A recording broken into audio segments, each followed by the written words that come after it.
अभी कुछ दिन से मुझे बहुत थकान हो रही थी। सुबह उठो तो कभी बॉडी एक, कभी सिर दर्द होता था। तो मेरी फ्रेंड ने मुझे ये लड्डू बनाकर दिए, जो कि मैंने रोज़ लगभग 2 महीने तक खाए और इनसे मुझे काफ़ी फ़ायदा हुआ। तो आज आपके साथ इसकी मैं रेसिपी शेयर करने वाली हूँ। और इसको बनाने में मैंने सारी चीज़ें ठंडी तासीर की डाली हैं, तो आप इनको गर्मियों के मौसम में आराम से खा सकते हो। तो इसके लिए यहाँ पर मैंने 1 कप मखाना लिया है। तो ध्यान रखना है कि मखाना अच्छा क्रिस्प होना चाहिए, नहीं तो वो पिसेगा नहीं। तो मखाना क्रिस्प नहीं है तो आप इसको हल्का सा पहले भून लें। साथ में मैंने लिया है 3/4 कप चना। तो ये भुना चना है, जिससे कि सत्तू तैयार होता है और गर्मियों में ये सेहत के लिए बहुत अच्छा होता है। साथ में मैंने लिया है आधा कप बादाम, आधा कप ही लिए हैं मैंने काजू, और 2 टेबलस्पून मैं इसमें डाल रही हूँ फ्लेक्स सीड्स या फिर अलसी के बीजे। तो वैसे तो ये जाड़ों में खाए जाते हैं, पर ये बहुत ही हेल्दी होते हैं, तो मैंने इसमें थोड़े से फिर भी इस्तेमाल कर लिए हैं। इसके साथ ही मैं इसमें डाल रही हूँ लगभग 3 टेबलस्पून खरबूजे के बीजे। ये नहीं है तो आप तरबूज के बीज भी इस्तेमाल कर सकते हो। इसके साथ ही खुशबू के लिए मैं डाल रही हूँ इसमें 2-3 इलायची, और इसमें डालेंगे आधी टीस्पून काली मिर्च। तो इस सामान के साथ साथ हमें लड्डू बनाने के लिए गोला भी चाहिए होगा, जिसको कि हम सूखा नारियल कहते हैं। तो यहाँ पर मैंने एक गोला लिया है, तो बस आप इसको इस तरह से काट लें। और ये जो ग्रेटर की मीडियम वाली साइड होती है, मतलब ना बहुत बारीक ना बहुत मोटा, इससे हम इसको अच्छे से घिस लेंगे। तो इस रेसिपी में आप जो गीला फ्रेश नारियल आता है ना, उसका इस्तेमाल नहीं कर सकते हैं, क्योंकि अगर आप उसको इस्तेमाल करेंगे तो ये लड्डू की शेल्फ लाइफ बहुत कम हो जाएगी और ये बहुत ही जल्दी ख़राब हो सकते हैं। तो ये देखिए मैंने नारियल को घिस लिया है, और ये लगभग 2 कप नारियल है। तो आप कम या ज़्यादा थोड़ा सा अपने टेस्ट के अकॉर्डिंग रख सकते हो, ऐसा कोई हार्ड एंड फास्ट रूल नहीं है। और यहाँ देखिए मैं आपको एक चीज़ और दिखा देती हूँ कि ये देखिए ये है बाज़ार में आने वाला नारियल का बुरादा। और अगर आप इसको हाथों में पकड़ोगे ना, ये देखिए इस तरह से, तो देखिए आप बिल्कुल भी ऑयल नहीं आता है। तो पता नहीं मुझे प्रोसेस क्या होता है इसको बनाने का, लेकिन ये बिल्कुल ऑयल फ्री टाइप होता है, तो ये फ़ायदा नहीं करता है। और यहाँ देखिए जो नारियल का बुरादा हमने बनाया है घर का फ्रेश गोला घिस के, अगर आप हाथों में इसको दबाओगे तो देखिए कितना सारा नारियल का तेल आ रहा है। तो नारियल का तेल सेहत के लिए बहुत अच्छा होता है। तो कोशिश करके आप फ्रेश सूखा नारियल ग्रेट करके ही इस रेसिपी में इस्तेमाल करें। तो ये देखिए हमारी बेसिक तैयारी हो चुकी है। तो ये जो पहले हमने नट्स लिए थे ना, इनको हमें मिक्सी के जार में डाल के पीस लेना है। पीसते समय ध्यान रखिएगा मिक्सी को पल्स मोड में चलाएं और इसका पाउडर कर लें, क्योंकि अगर आप इसको लगातार चलाएंगे तो इसमें से तेल निकल सकता है, फिर जो लड्डू हैं वो बहुत ही अच्छे नहीं बनेंगे। तो ये देखिए मैंने इसको पीस लिया है, और आप देखिए हल्का दरदरा ही रहता है, एकदम बारीक नहीं होता है। तो बस इसी तरह का हमें ये मटेरियल चाहिए है। और अब मैंने यहाँ पर एक कढ़ाई ली है, और इसमें मैं डाल रही हूँ 2 से 3 टेबलस्पून घी, और इसको हम हल्का सा पिघल जाने देंगे। तो ऑफकोर्स आप जितना ज़्यादा घी डालोगे उतने ज़्यादा टेस्टी लड्डू बनेंगे, पर मैं बहुत ज़्यादा घी का इस्तेमाल नहीं करने वाली हूँ आज। और अब हम इसमें ये पिसे हुए नट्स डाल देंगे। तो एक बार में सारा मटेरियल आप डाल दें। गैस की फ्लेम को हमें धीमे रखना है, और इसको ना चलाते हुए हमें लगभग 4 से 5 मिनट तक भून लेना है, जिससे इसकी शेल्फ लाइफ भी बढ़ जाएगी और ये खाने में भी ज़्यादा टेस्टी लगेंगे।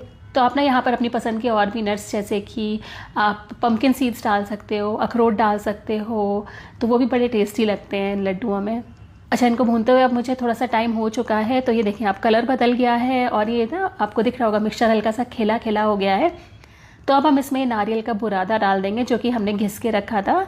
तो इसको भूनते समय आपको ध्यान रखना है पूरी देर गैस की फ्लेम हमें धीमे ही रखनी है, और लगभग 5 से 6 मिनट लगेंगे बस इसको भी भून लेना है हमें। तो किसी भी चीज़ को ना आपको बहुत ओवर नहीं भूनना है, हल्का हल्का ही भूनना है। तो ये जो आज लड्डू हम बना रहे हैं ये थोड़ी ठंडी तासीर के होते हैं, क्योंकि गर्मी का मौसम चल रहा है। तो जैसे कि हमने इसमें भुना चना डाला है, नारियल डाला है, खरबूजे के बीज डाले हैं, ये सब ठंडी तासीर के होते हैं। तो आप इनको गर्मियों के मौसम में आराम से खा सकते हो। तो अच्छा, आप देख सकते हो ना मैं ये मटेरियल कितने अच्छे से दबा दबा के भून रही हूँ, क्योंकि मैं चाहती हूँ जो नारियल का बुरादा है उसमें से जो ऑयल निकले ना, उसमें बाकी सारे नट्स अच्छे से सोक हो जाएं और अच्छे से भुन भी जाएं। और बस 5 से 6 मिनट में आप देखोगे ना कि ये कलर जो है मटेरियल का और भी डार्क हो गया और बढ़िया सी खुशबू आने लगी है। तो बस इस टाइम हम गैस को ऑफ कर देंगे, पर हम मटेरियल को थोड़ी थोड़ी देर में चलाते रहेंगे, क्योंकि ये बर्तन अभी बहुत गर्म है। अगर आप इसको ऐसे ही छोड़ दोगे ना, तो जो नीचे वाला मटेरियल है कढ़ाई के जो बेस में है वो जल सकता है। तो अब लड्डू को मीठा करने के लिए मैं ले रही हूँ 3/4 कप धागा मिश्री, और इसको हमें कूट लेना है जिससे कि जल्दी से पिघल सके। तो आप देख रहे हो ना ये मिश्री ब्राउन कलर की है, तो इसे खांडसारी मिश्री कहते हैं। तो ये ज़्यादा फ़ायदा करती है, और अगर आपके पास ये नहीं है तो आप सफ़ेद वाली मिश्री यूज़ कर सकते हो, पर मैं आपको सजेस्ट करूँगी कि आप खांडसारी मिश्री का इस्तेमाल करें, वो सेहत के लिए ज़्यादा अच्छी होती है।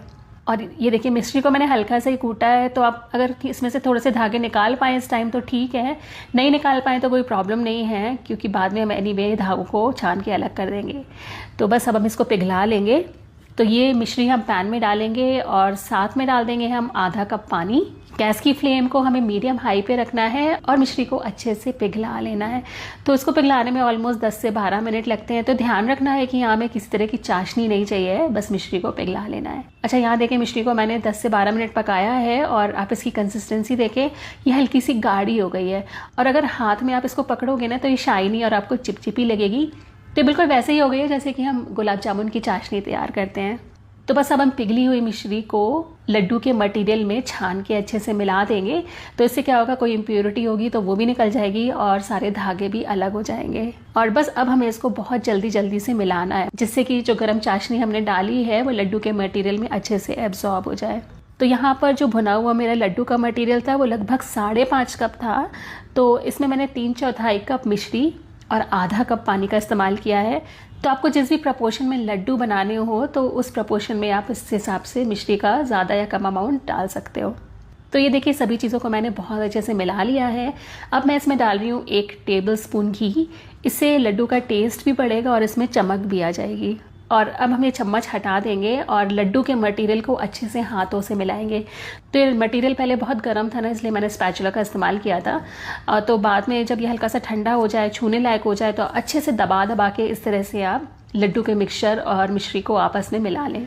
और बस अब हम हाथों को ग्रीस करेंगे और इसके मनचाहे लड्डू बनाएंगे।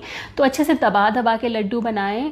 और आपको एक बात का खास ध्यान रखना हो कि लड्डू बनाते समय ना आपको थोड़ी जल्दी करनी होगी, क्योंकि ये मटेरियल बहुत जल्दी ड्राई हो जाता है, फिर इसके लड्डू नहीं बांध पाओगे आप। तो लड्डू का मिक्सचर हल्का सा ठंडा होने लगा था, तो मैंने अमित को भी बुलाया और अमित भी अब मेरे साथ ये लड्डू बनवा रहे हैं। तो फटाफट से बन जाते हैं। और बाई चांस अगर आपको ऐसा लगता है ना कि लड्डू का मटेरियल बहुत ठंडा हो गया है, आप नहीं बांध पा रहे हो, तो आप इसको ना एकदम धीमी आंच पे गैस पे रखें और इसमें 2 से 3 चम्मच घी डाल के इसको मिक्स कर लें और गैस को बंद कर दें, और तब आपके लड्डू फिर से आराम से बंध जाएंगे।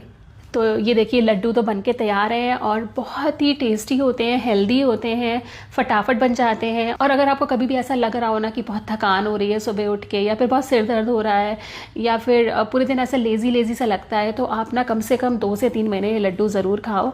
आपके घर में पढ़ने वाले बच्चे हैं तो उनको भी ज़रूर खिलाओ। तो आप भी ट्राई करिएगा, बहुत ही सेहतमंद, बहुत ही ईजी और बहुत ही टेस्टी लड्डू होते हैं।